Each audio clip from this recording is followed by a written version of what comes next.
In this video, we're going to be going over the PortSwigger Web Security Academy Lab, Broken Brute Force Protection, Multiple Credentials per Request. This lab is vulnerable to a logic flaw in the brute force protection. To solve the lab, brute force Carlos's password and access his account page.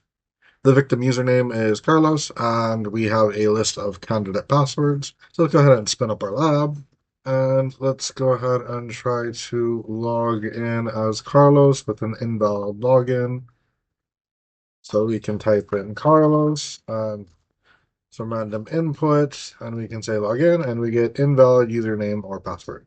So that request should have been funneled into Foxy Proxy and Burp Suite. So if we go to Proxy and HTTP history, let's go to the bottom. We see our most recent requests, and we see our post login request, and we see we have Carlos, and we have a password. Now we can see that this request is in JSON format, or at least partially so. And we could try a few different things here, but the most likely break in brute force protection in this instance is probably going to be with modifying this JSON.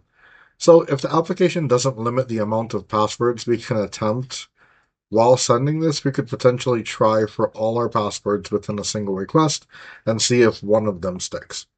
So we're going to modify this JSON to hold an array. We'll go ahead and send this request to repeater. We'll add a bracket here, and we'll add a comma right after this first password here. Now, we'll hit enter, enter, and we'll want to put additional entries underneath this line here in the same format. So we're going to do like quotation and then some random input and a comma, and then we'll do another password of like Bob or another one of like password. And then we'll end the whole array with a bracket. And so if this goes through, then we'll know that we're able to send multiple passwords at one time. And so we can then try to load in our password list in this format. So let's send this out. And we see we get a 200 OK, and if we render it out, we see invalid username or password, but there was no additional error. We also don't see anything else in here indicating that it's going to stop us from submitting a bunch of passwords all at one time. So let's go over to our password list, and let's copy this out.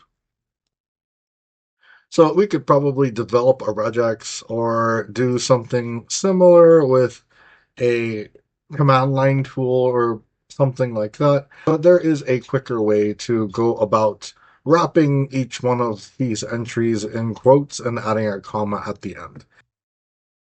So let's go ahead and let's go to Google. And if we type in add quotes to word list, we have this onlinetexttools.com link right here. And what we can do with this is we can essentially wrap each one of these in quotes. So let's paste in our word list here and scroll down a little bit. Now, typically, the left and right quotes that start off are going to kind of mess with Burp Suite a little bit. So you're going to want to delete the left quote and put in a standard quote. And then the same thing for the right quote, but we're going to add in a comma. And that should get your list to look like this. So we should have a password wrapped in quotes and then a comma all the way down to the bottom.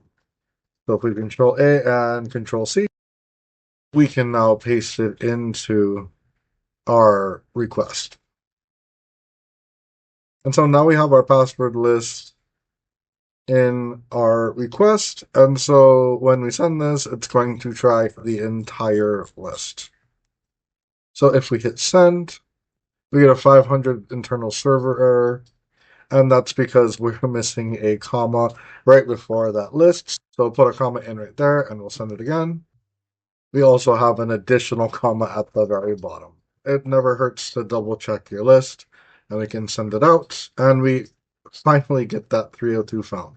So if we right click on this and say show response in browser, let's copy this link and go back to our lab and paste that link in the browser. We see that we're now logged in as Carlos and we have solved the lab. And that's pretty much everything. Thank you so much for watching, and until next time, see ya.